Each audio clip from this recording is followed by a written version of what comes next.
Hey, good morning, everybody, and welcome to this Wednesday, April 9th, 2025 edition of Trading Places Live at earningsbeats.com. I'm Tom Bowley, Chief Market Strategist here at Earnings Beats, and it's certainly a pleasure to be with all of you this morning. I do want to apologize again for my schedule here over the last week. Really nothing I could do about it, but it is tough being that it occurred during such a rough market week. So we'll try to get back on track this morning, go over some charts. I mean, right now, honestly, I don't think support levels, resistance, all that really matters too much. I think it really all comes down to sentiment at this point. Market is panicking. A lot of times we know technical analysis, many support levels and so forth really don't, really just don't hold and provide us the support that they do in normal markets when you have market makers who are actually doing their job and providing liquidity. But when you get into these intense, impulsive periods of selling, and you've got a VIX that's up in the 50s, maybe into the 60s today, we'll see what happens. We're talking about levels that we really haven't seen very often. You're talking about financial crisis. You're talking about pandemic.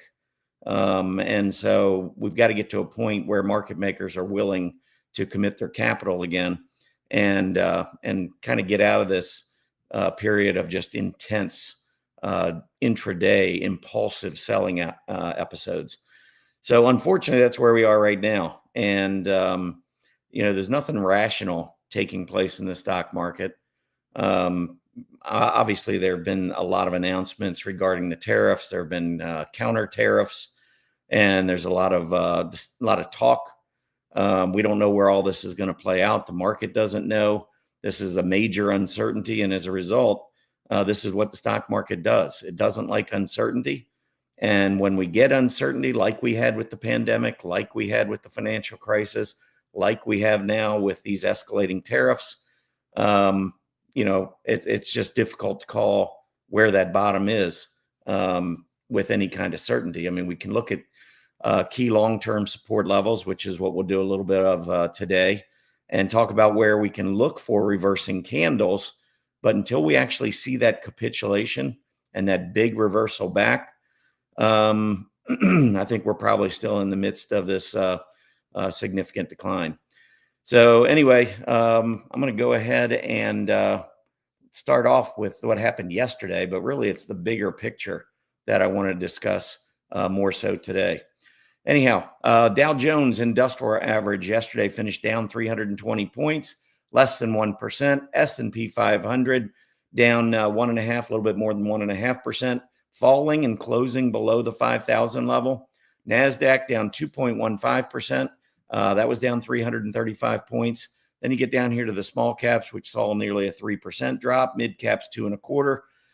And look at the VIX. VIX back up 11.39%. I saw this morning it was 54, but it's really hard to gauge exactly where the VIX is going to open. It's really hard to gauge where the market's going to open, for that matter. But even though you look at this and you see down, you don't really get how bad it was, because on Monday we had finally a nice rally, a little bit of a snapback rally, and we opened up yesterday like we were going to continue it. We were actually up rather significantly early in the day. You can see just on this S&P 500 chart over here on the left. Pull this over for you a little bit. Oops. So you can see in the morning, we actually went up on the S&P slightly above that early morning surge from Monday morning when we had gotten up to about 52.40, 52.50. We went up and eclipsed that yesterday. It looked like, okay, here we go. We're going to continue this rally. And the other thing you got to keep in mind, too, is the breakdown that we had recently on the S&P was below that 55, I think it was 55.21 level that we were watching. Remember that 55.21 to 57.82 range? That 200-point range, that seemed like a pretty wide range until we lost 55.21 and the market just imploded. We went all the way back down and tested essentially the breakout to all-time highs where we had topped before the 2000 and our 2002 cyclical bear market. Remember, we'd gotten up to like 4,800, and then we came all the way back down to like 3,491, I think was the low. But that high, that prior high was, I believe, like 48.19 or 48, I think it was 48.19 and change. And the lows that we saw just the other day came down and tested that area. And I'll pull up the chart and we'll take a look at it in a minute. But so far that held. But the problem is when you get a VIX that's up in the 50s or 60s, many of these support levels, you know, we can see price action go right through these support levels like they're not even there. And that's the scary part about these panicked levels. And it all goes back to when I talked about the volatility index. When it gets above 20, I mean, sometimes it gets to 23 and then turns back and goes back down below 20. And you think, well, why would you want to be in cash? We just barely went up, or market went down for a little bit and it came, right back. Well, the one reason that you might want to be in cash is because what's happened this year. These are the kinds of moves that you really want to try to miss if at all possible, because being at our high 61.47 or whatever it was on the S&P 500, and now looking at the S&P 500 at 49.82, this is 1,200 points. It's a 1,200 point drop. Basically, it's a bear market. I mean, I don't know if I think we got to 20% at the low. I think we did get down there to the low at just at 20%, maybe just slightly more than 20% drop before rebounding back. But we've still got a lot of potential downside if that support level doesn't hold with a VIX where it is. And so, yeah, that 1,200 points that we've lost, that's a lot. If you're sitting in cash or you've started to put cash back to work, which is what I did starting on Friday last week, maybe I was a little early. May turn out that I'm a lot early. We don't know where this thing's going, but I'm just looking at it as though every time we drop, to a certain level or a certain number of points, I'm just putting more in. And that's how I'm getting back in to the market. It's crazy because, you think the low that we saw last week, we think, okay, that's the low, because we had this nice bounce. And then all of a sudden we get a day like yesterday, right back down there again.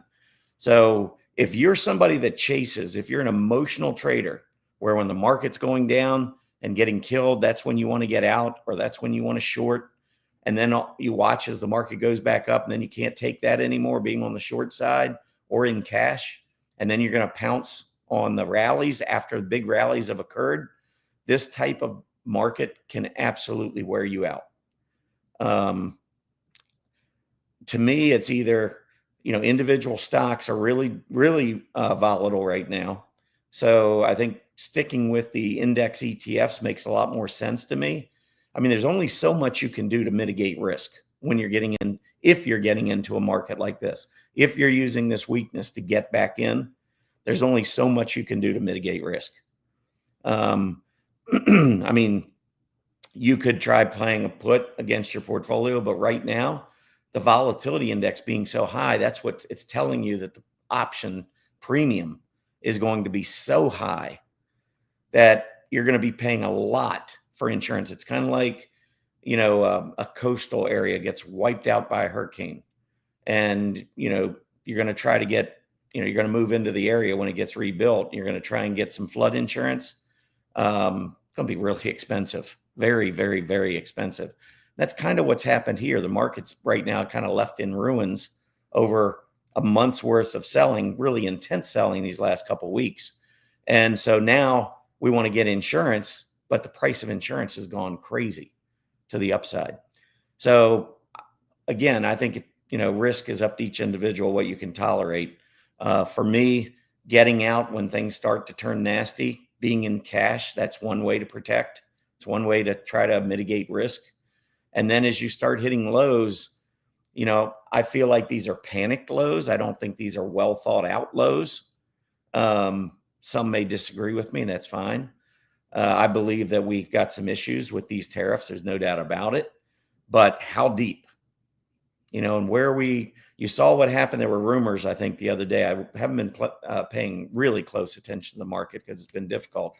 But we did have, that big drop, and then that rally, that ensuing rally where we started to bounce, had a really big day on Monday, and everything all of a sudden feels really good, and then we're right back down again.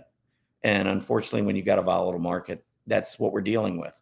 So individual stocks, which move up and down a lot more than the major indexes, they just add to the risk. They also add to the reward. So if you get it right, you make a lot more money with individual stocks, for the most part, especially if they're aggressive. Usually the aggressive stocks come back quicker. But again, if you're trying to protect, you're trying to be somewhat, I don't know what the right word is, consistent. I don't know if that's the right word, but you're trying to get back into the market, but you're trying to do it in a way that remains somewhat objective, and you're not trying to, chase these big moves to the upside and then say, okay, now it's safe. I'll get back in after a big move up, because then you see yesterday happens and it's all, back down all over again. But I would just pick out spots on the chart and say, hey, if it gets down to here, and maybe look at that long-term big picture. If you're a member of Earnings Beats, this comes out in our weekly market report every week, that big picture chart. And when we're going through stuff like this, it kind of helps me a little bit, kind of calms my nerves a little bit to say, hey, we've been through panic like this before. You can see what happens in the stock market. It comes back. Now, maybe there are some out there say, well, this one's different. This is 1929 and we're going to go down and it's going to be a long, long time coming back. Everybody's got to make a choice there. I'm not going to make that choice for everybody. But all I'm saying is that history tells us that when we get into these periods, think back to what Warren Buffett likes to say. When everybody else is fearful, you want to be greedy. When everybody else is greedy, you want to be fearful. And when market gets really volatile like that, I think those words really ring true. So I think, I call it holding your nose and buying, if you're talking about longer term retirement. And again, I'm not a registered investment advisor. I'm not trying to provide each of you investment advice. I can't. I'm not licensed to do it. All I do is I just try to provide education. And we know what's happened in the past when we have these kinds of moves to the downside. So for me, trying to take advantage of it is simply trying to use the weakness to, kind of time some purchases. I think I've got like every 5% increments to the downside. So on the S&P 500, it's roughly every couple hundred points, 200, 250 points. I'll have another purchase in play.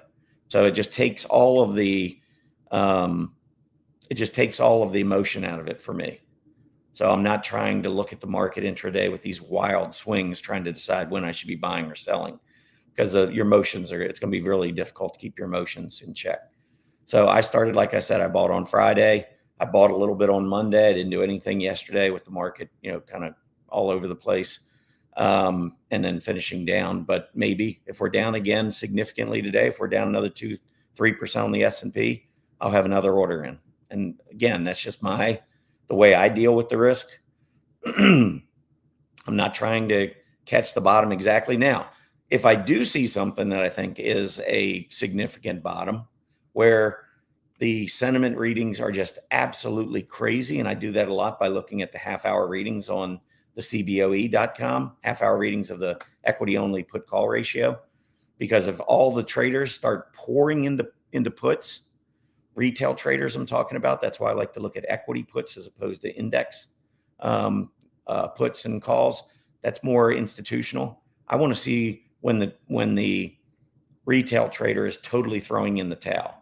And historically, my experience has been that you can spot that sometimes when you're looking at those half-hour readings. So that's where I'll be going throughout the day. Every half hour, I'll be updating that.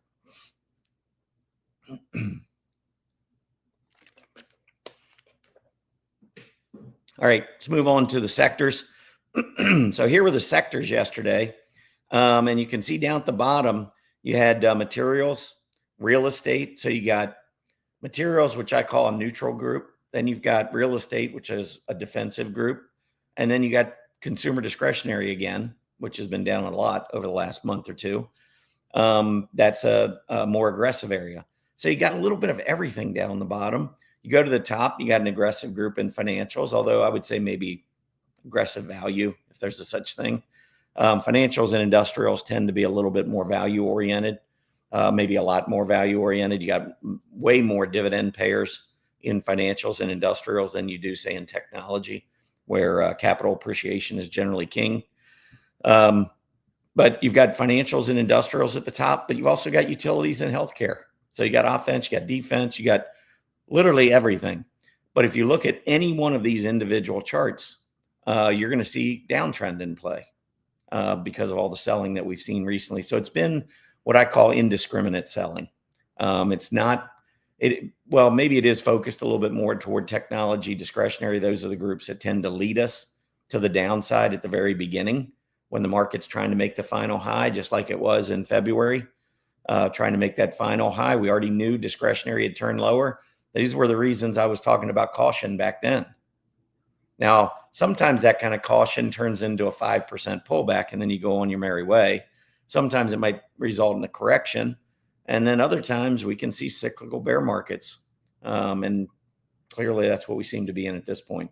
And I said, wasn't probably more than a week ago, I thought that things were starting to look a little bit better and that we were probably looking at a correction as opposed to a bear market. And you can see how quickly things have deteriorated since then.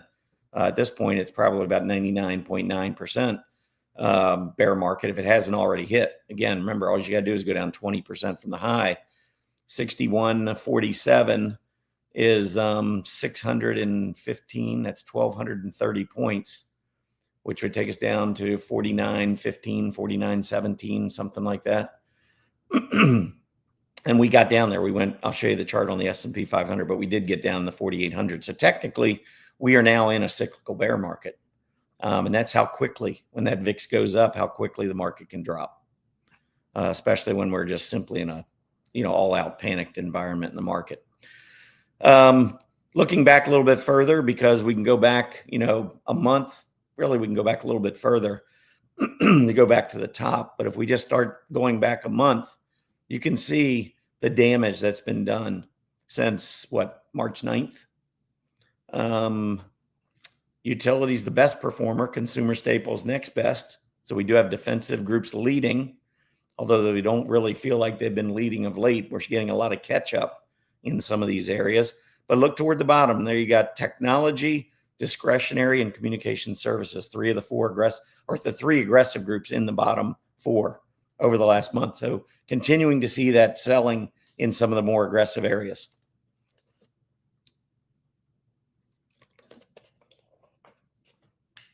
Sorry, I don't know, it's probably the pollen or something with the allergies, but try and get through all this. By the way, we are doing just to mention, we are doing our live trading room today at 10 a.m. So I just want to make sure everybody's aware of that. We're getting back on schedule. Doing this show today because we missed yesterday, so I'm trying to make up some of the things that I've missed here of late. And then later today, I'll be doing my recording with stock charts, which should air. I think they'll probably upload it either later tonight or maybe tomorrow at some point. Usually I think it's updated tomorrow. So have that later today as well. And then this weekend, I'll get back into our routine of doing our weekend videos. All right. Let's take a look at the 10-year Treasury yield because the yield was absolutely soaring earlier today. It's up 14 basis points right now. It was up about like 19 basis points. It got up to 447. Yeah, it was up about 20 basis points earlier. Now it's up still 14 basis points. Looking at the economic calendar, there wasn't a whole lot coming out the first part of this week, but it does pick up as we get into the later part of the week. So we've got FOMC minutes coming out later today. That's coming out at 2 p.m. to give us a little bit more idea about the Fed. But quite honestly, a lot's changed since the Fed meeting 2 weeks ago. We've gotten a lot more, well, not really clarity, but we've seen a lot more of trade war escalation with the tariffs going back and forth, the retaliatory tariffs coming out of places like China. So we're seeing a lot more of that, which obviously will not be factored into these minutes, but at least gives you a little bit of what they were thinking, what the Fed was thinking 2 weeks ago, as far as the beginning of some of these tariff issues. So watch for that later today. Tomorrow we have, let me see. Tomorrow we have the CPI. So that's inflation. I wouldn't have said this maybe a month ago, but inflation's completely taken a back seat to the tariffs right now. Not too many folks talking about inflation, although some are assuming that the tariff issue is going to add to our inflation worries. We'll see whether or not that's the case. But right now, we've got estimates on the CPI. The headline number is expected to rise 0.1%. The core CPI, which excludes food and energy, is expected to rise 0.3%. So that's coming out on Thursday, tomorrow. And then, of course, initial jobless claims will be out tomorrow as well. Then on Friday, we got two big reports. PPI I don't follow as closely as the CPI. I really want to see what's being passed on to the consumer in terms of inflation. So the CPI report to me is a bigger one. But we do get the producer price index on Friday. The headline number there is a rise of 0.2%. And when we strip out food and energy, we're expecting 0.3% rise. So got that coming. But I actually think even a bigger reading that I'm waiting to hear is the consumer sentiment. And a lot of folks don't realize this, but our consumer sentiment is already down to like a multi-generational low. I mean, you can go back all the way to the 70s, and consumer sentiment, when it's bottomed in the past, it's been between 50 and 55. Last reading was 57. So this reading, the April consumer sentiment, is expected to fall to 55, which would be at levels similar to what we saw in the financial crisis back during, I think it was the dot-com bubble bursting back during the 1970s, late 70s or whatever. But I think it was 1980 or 1981. But these readings, when they come in, if you look at where they come in as far as the stock market's concerned, when you get consumer sentiment readings down at 55 or below, they are almost perfectly in line with major market bottoms. I'm talking major market bottoms. Now, who's to say that sentiment, records are made to be broken? 50 is the lowest we've seen. Who's to say we don't go to 45 or 48 or something like that? It's possible, right? So I'm not saying that we're at a bottom. I'm just saying we're getting a lot of signs that are telling us we're getting close to a bottom, which is why for me, it's like I'm just trying to wipe out the emotions of the market and trying to just hold my nose and buy in increments as the market drops. And maybe, it is 1929 and we just go all the way down. But if that's the case, there's going to be a whole lot of problems, and it won't just be the stock market. I can promise you that. Real estate, there's not going to be any place to hide, really.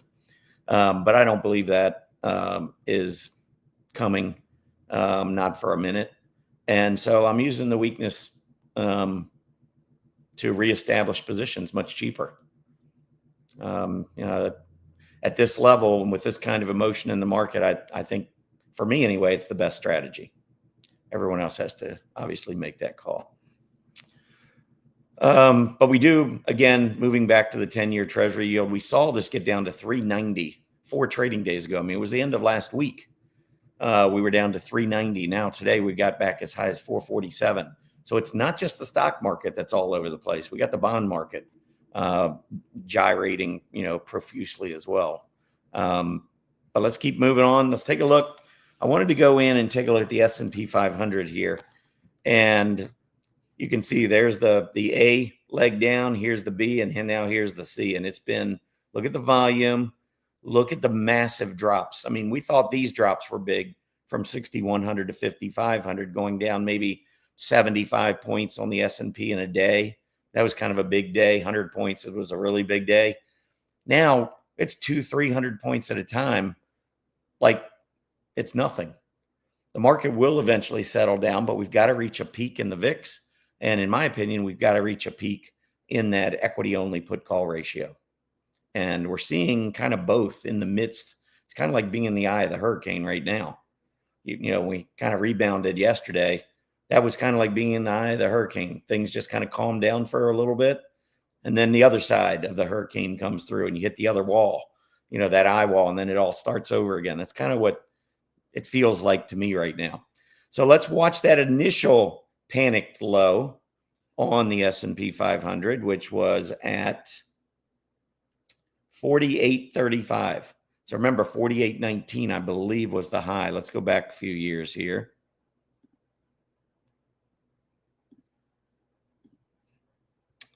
And let's see, this right before the 2022 cyclical bear market, I think that was the high right there, January 4th, 48.18. We had broken out and pretty much just had a straight move up. We got as high as 61.47.43.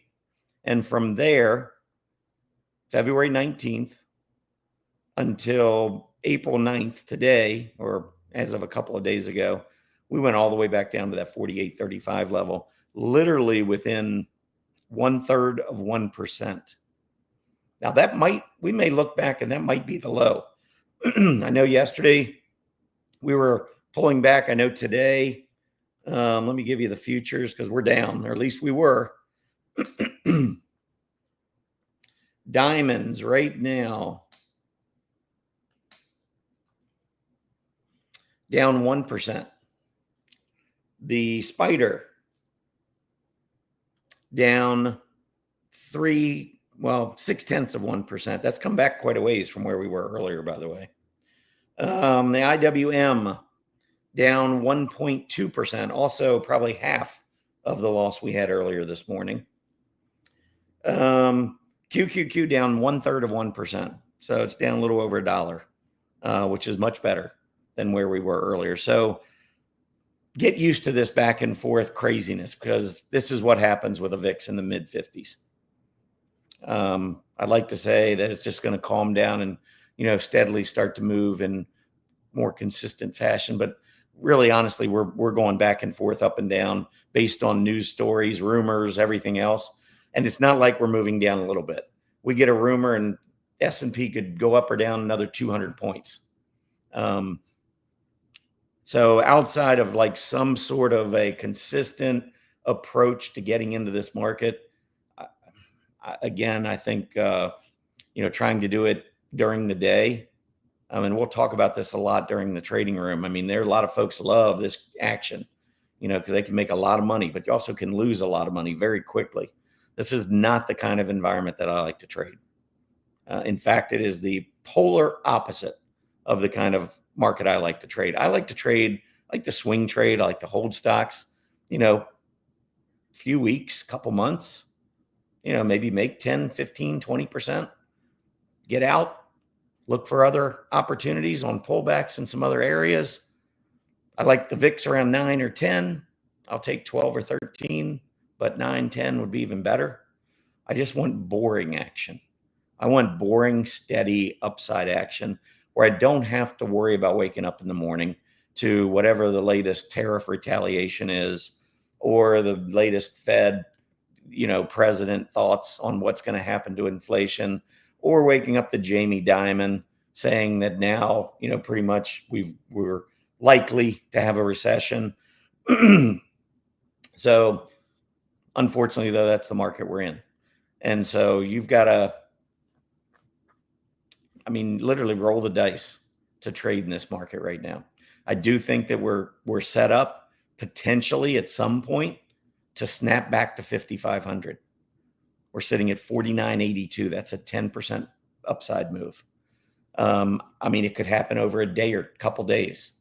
If you just get something come out about, the White House might be considering something, to delay the tariffs, to maybe change the tariffs, or to say, hey, we've struck a few deals, and we're going to sit down at the table and start negotiating some trade deals with some of the countries. All it's going to take is something positive. I think the market would rebound in kind of like we saw yesterday or day before yesterday. But anyway, we'll see what happens. But right now it is 9:29. Market's getting ready to open. I do want to just let folks know, if you are new to the show, first of all, make sure you hit the like button and subscribe to our channel. That will really help us with the algorithms.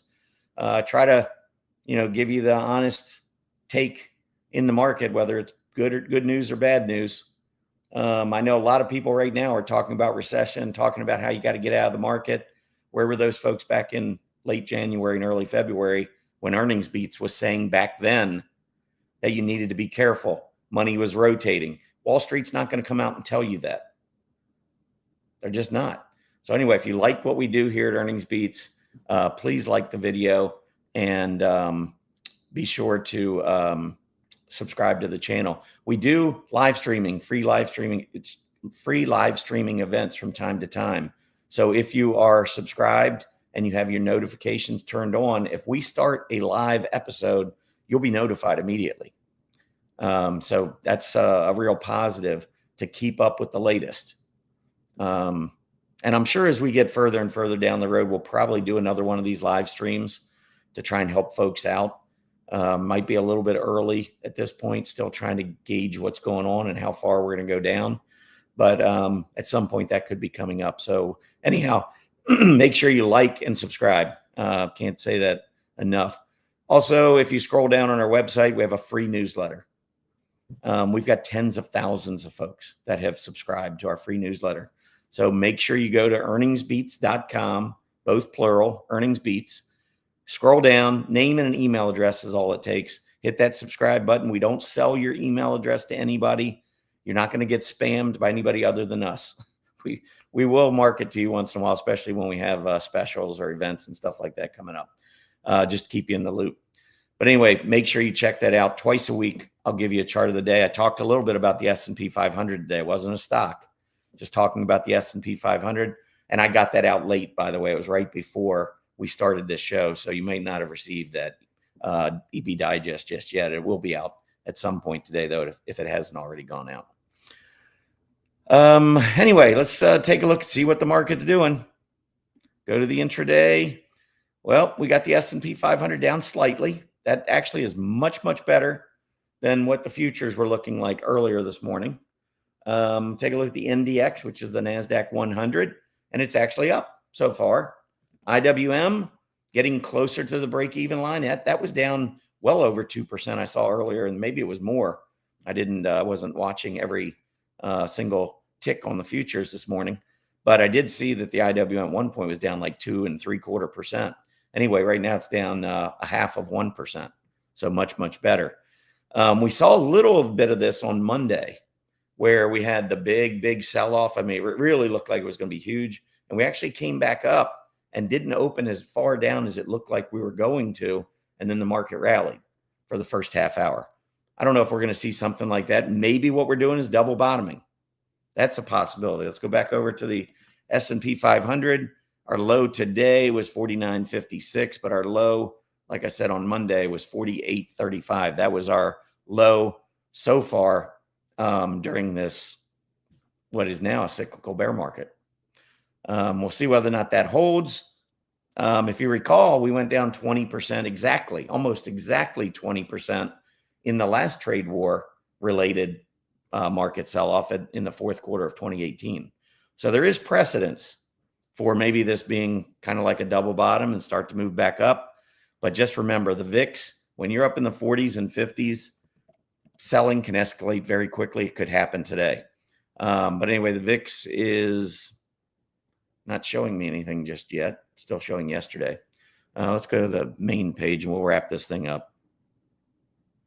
Showing the VIX is actually up a little bit, but not sure if that was from yesterday or not.